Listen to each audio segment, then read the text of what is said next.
Hi dear friends, welcome back to my YouTube channel.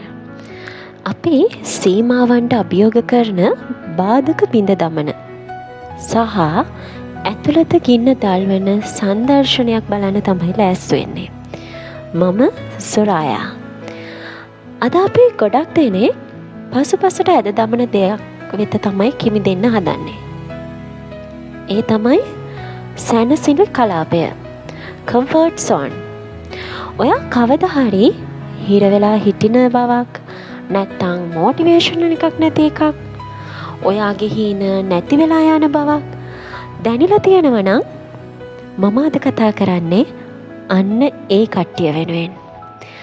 නිදහස් වෙලා ඔයා අපේක්ෂා කරපු ශ්‍රේෂ්ඨත්වයට යන්න තමයි මේ සූදානම් වෙන්නේ. එහෙනම් අපි ගිහිල්ලා බලමුද? සැනසිලි කලාපය නැත්තම් කම්ෆර්ට් සෝන් එක කියන්නේ මොකක්ද? ඉතින් අපි සරලවම ප්‍රශ්නයකින් පටන් ගමුකෝ. සැනසිලි කලාපයක් කියන්නේ මොකක්ද?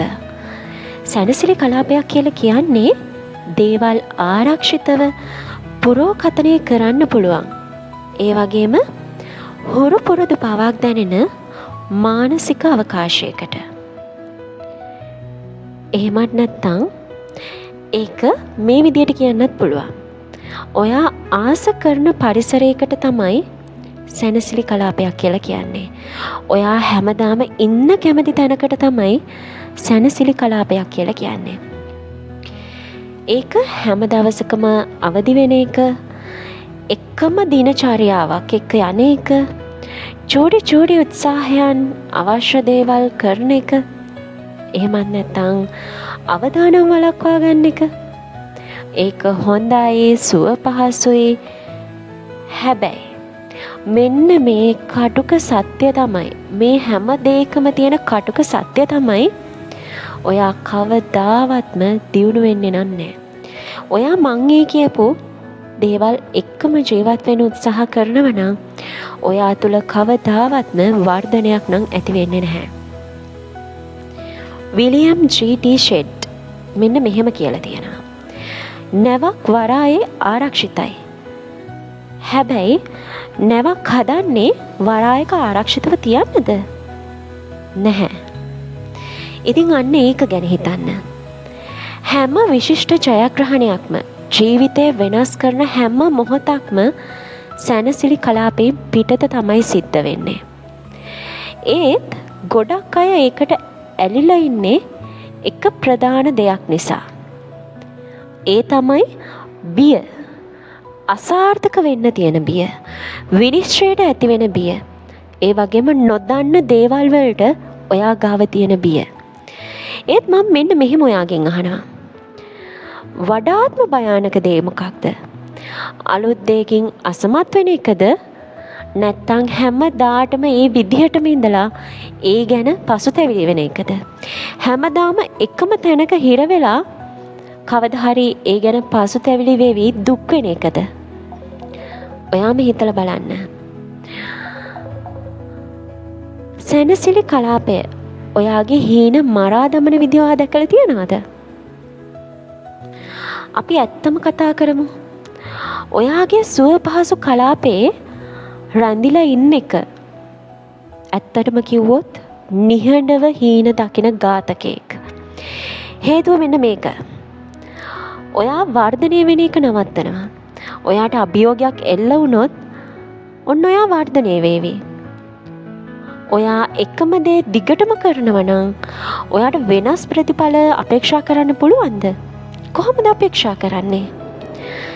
නීල් ඩොනල්ඩ් වෝල්ච් මෙන්න මේ විදියට කියලා තියෙනවා.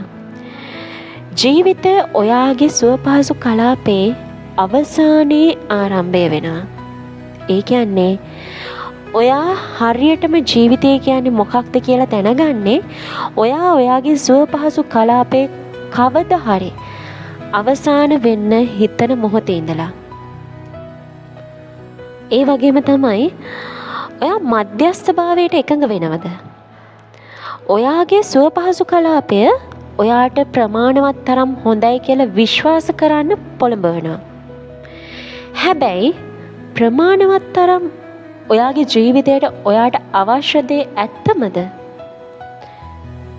ඔයා වර්ධනය වෙන්නේ නැත්තම් ඔයා අනිවාර්යෙන්ම මිය යමින් ඉන්න කෙනෙක්. එහෙම කියන්නේ ටෝනි රොබින්ස්. ඒ වගේම තමයි ඔයා බියට ඔයාගේ අනාගතේ නියම කරන්න ඉඩ දෙනවා. ඔයා සුව පහසුව වැඩි කාලයක් ගත කරන තරමට අවදානම් ගන්න එක ඔයාට දුෂ්කර වෙනවා. අවසානයේදී කාලය කොහොමද ගෙවිලා ගියේ? කාලය ගියේ කොහෙද? වගේ දේවල් කල්පනා කරලා ඔයා අවදි වෙනවා. සුසි කාසම් මෙන්න මෙහෙම කියනවා. බිය අසාර්ථකත්වයට වඩා ඔයාගේ හීන මරා දමනවා කියලා. ඇත්තම කතාව ඒක තමයි. මෙහෙම හිතන්නකෝ. ඔයා ඔයාගේ ගෙදරට පහර දෙනව නම් කරදර වෙන්න එපා. මොකද ඔයා මෙතන ඉන්නේ ගැටලුව ගැන හිත ඉන්න නෙවෙයි. ඔයා මෙතන ඉන්නේ ඒක නිවැරදි කරන්න. ඔයාට නිදහස් වෙන්න පුළුවන් ආකාරය ගැන කතා කරන්න. ඔයා ඒකෙන් ගැලවෙන්නේ කොහොමද කියලා කතා කරන්න. කොහොමද කෙනෙක් සුව පහසු කලාපයෙන් ඉවත් වෙන්නේ? හරි. අපි ක්‍රියාකාරී මාදිලියකට යමු. එහෙම නැත්නම් ඇක්ෂන් ප්ලෑන් එකකට යමු. ඔයා සුව පහසු කලාපයෙන් පිටතට ගිහිල්ලා ඔයාගේ හීන ජීවත් වෙන පටන් ගන්න බලවත් ක්‍රම 5ක් තියෙනවා.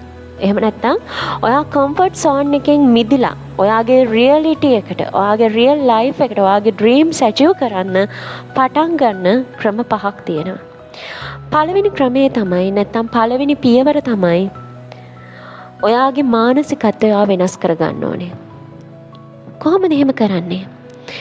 ඉස්සෙල්ලම ඔයා හිතන්න ඕනි, ඔයා තේරුම් ගන්න ඕනි ඔයාගේ ජීවිතේ දවසින් දවස වර්ධනය වෙන දෙයක් කියලා.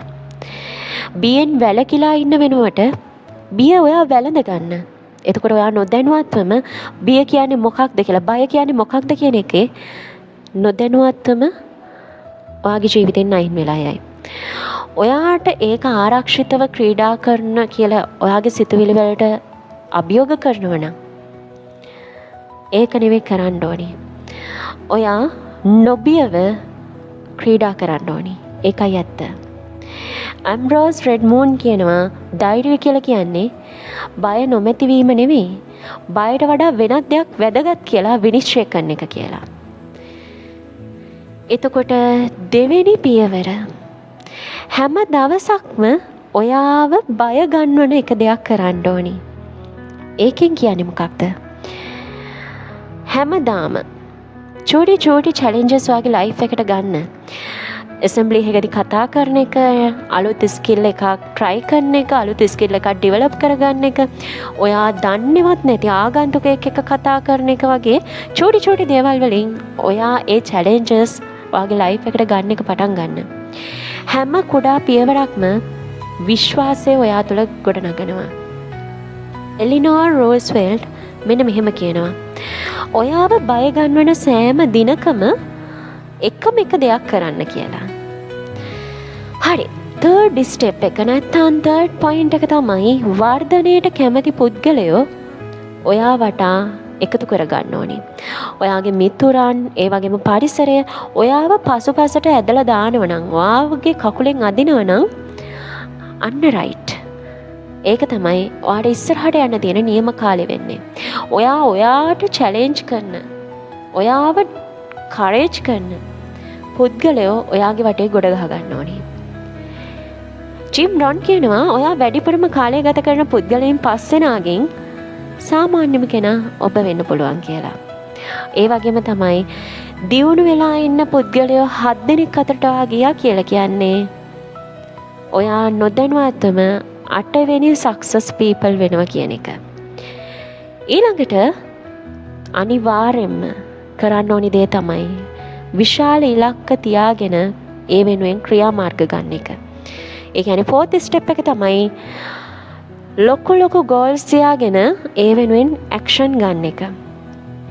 ඔයාව motivate කරන, බය කරන challenges එහෙම නැත්නම් goals ඔයා හදාගන්න ඕනි. හරිම කාලය එනකල් බලාගෙන ඉන්නේ නැතුව කම්ප්ලීට්ලි ටයිම් එක එනකල් බලාගෙන ඉන්නේ නැතුව just now start. මේ දැම්ම ඔයා පටන් ගන්න ඕනි. රිචඩ් බ්‍රැන්සන් කියනවා ඔයාගේ හීන ඔයාව බය කරන්නේ නැත්නම් ඒ හීන කියලා කියන්නේ තාම චූටි දේවල් කියලා. ඒ වගේම තමයි පස්වෙනි එක අසාර්ථකත්වයේ වැළඳගෙන ඉදිරියටම යන්න. ඔයා ඉක්මනින්ම ෆේල් වෙන්න. ඒ වගේම තමයි මේ ෆේල් වෙන වාරයක් ගන්න ඔයා ඒ දෙයින් අලුත් දෙයක් ඉගෙන ගන්න. වේගෙන් ඉගෙන ගන්න. අසාර්ථකත්වය කියලා කියන්නේ ඔයාට ප්‍රතිපෝෂණයක් විතරයි. මොන දේ වුණත් ඔයා ඉදිරියටම යන්න ඕනි. වින්ස්ටන් චර්චිල් කියනවා සාර්ථකත්වය කියලා කියන්නේ අසාර්ථකත්වයෙන් අසාර්ථකත්වයට උද්‍යෝගය නැතිවීමකින් තොරව පැකිලීමක් කියලා. ඉතින් අපි දැන් බැලුවොත් කොහොමද මේ සාර්ථක වූ පුද්ගලයන් එයාලගේ ජීවිතේ සුව පහසු කලාපෙන් ඉවත් වෙලා සාර්ථකත්වයටම ගියේ කොහොමද මේ ලෝකෙ ජයගත්තේ කියලා අපිට පළවෙනියටම ඔළුවට එන ලේඩි ඔන්ටර්ප්‍රීනර් කෙනෙක් තමයි ලේඩි ඉන්ෆ්ලුවෙන්සර් කෙනෙක් තමයි ඔප්‍රා වින්ෆ්‍රි කියලා කියන්නේ. එයාගේ පළවෙනි රූපවාහිනී රැකියාවෙන් එයාව අයින් කරනවා. හැබැයි දැන් ලෝකේ බලවත්ම කාන්තාවන්ගෙන් කෙනෙක් තමයි ඔප්‍රා වින්ෆ්‍රි කියලා කියන්නේ. එතකොට මයිකල් ජෝඩන් එයාගේ උසස් පාසල් පැසිපන්දු කණ්ඩායමෙන් අයින් කරලා දාපු එක්කෙනෙක්. හැබැයි මේ වෙනකොට ශ්‍රේෂ්ඨතම ක්‍රීඩකයා බවට පත් වෙලා තියෙන්නේ මයිකල් ජෝඩන්. එතකොට ජේ.කේ රෝලින් කියලා කියන්නේ හැරි පොටර් ලෝක ව්‍යාප්ත සංසිද්ධියක් වෙන්න කලින් ප්‍රකාශකයන් 12 දෙනෙක්ගෙන් ප්‍රතික්ෂේප වෙච්ච කෙනෙක්. මොකද්ද මෙයාලගේ වෙනස? වෙනස තමයි එයාලගේ සුව පහසු කලාපේ නැත්නම් කම්ෆර්ට් සෝන් එකේ දිගටම ඉන්න එක ප්‍රතික්ෂේප කරපු එක. එයාලව දිගටම තල්ලු කරා. එයාලගේ ජීවිතෙන් අයින් වෙන තරමටම එයාලගේ ජීවිතේ එපා වෙන තරමටම සමාජෙන් එයාලව තල්ලු කරා. ඔයාටත් එහෙම වෙන්න පුළුවන්. ඉතින් මෙන්න ඔයාට මම දෙන අභියෝගය. ඔයා ඔයාගේ සුව පහසු කලාපෙන් ඔයාව තල්ලු කරන එක දෙයක් අදම කරන්න. වැඩි දෙයක් නෙවෙයි, එකම එක දෙයක්. මට කමෙන්ට් එකක් දාන්නේ මොකක්ද කියලා. ඒක වෙන්න පුළුවන් ජොබ් එකකට ඇප්ලයි කරන එක, බිස්නස් එකක් පටන් ගන්න එක. just now start. get the skip. ඔයාගේ හීන ඔයාගේ හිතේ තියෙන බය අනිත් පැතින්ල බලාගෙන ඉන්නවා. ඔයාගේ හීනේ ඇත්තක් කරගන්න කල්, යථාර්ථයක් කරගන්න කල්. ජෝර්ජ් ඇඩෙල් මෙන්න මෙහෙම කියනවා. ඔයා කවදා හරි කැමති වෙච්ච සියල්ල බය අනිත් පැත්තේ කියලා. ඉතින් මේ පොඩ්කාස්ට් එක ඔයාව මොටිවේට් කරා නම්, ඒ වගේම ඔයාගේ ලයිෆ් එකේ ඉන්ෆ්ලුවන්ස් එකක් ඔයාට කරා නම්, ඔයාගේ හීන හැබෑ කරගන්න එක ස්ටාර්ට් එකක්, එක ස්ටෙප් එකක් විදිහට ඔයාට දැනුණා නම් අනිවාර්යයෙන්ම ඔයාගේ යාළුවෙක් එක්ක මේක ෂෙයා කරගන්න. හැම සතියකම වැඩි පෙළඹවීමකින් ඔයාගේ ලයිෆ් එක ඉස්සරහට අරගෙන යන්න අමතක කරන්න එපා.